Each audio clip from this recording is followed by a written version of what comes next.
In starting, Mr. Kachipuka, will you share a little bit of background of this undertaking that you are talking about? Yes, well, the tripartite free trade area was for the first time mooted in 2008 when the head of states met in Kampala. At that point, they realized there were quite a number of problems that befell our regional integration agendas. You had quite a number of countries that were belonging to multiple regional organizations with conflicting programs and sometimes also overlapping programs. And at that point in time, the head of states thought that we need to rationalize, harmonize those programs, and be able to create a grand FTA that would be able to bring the three regional trading blocks together. And that's how the tripartite free trade area came about. Thank you. Now that Namibia signed the tripartite agreement, what does it entail?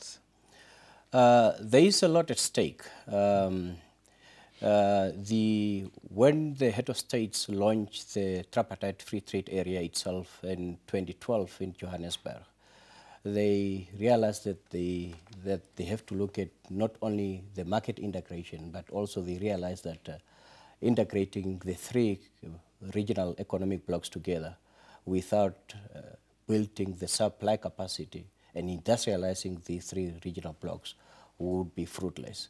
And as such, the tripartite free trade area was premised on three pillars.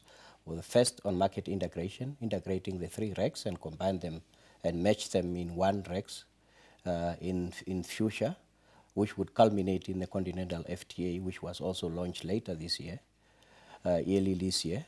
And then the second pillar was on industrial development, because we realized that, of course, we need to be able to build the supply capacity so that we can enable even the smaller countries of the group within the grouping to be able to develop the capacity to be able to produce and be able to sell their goods as well to this whole bigger market of about 600 million people.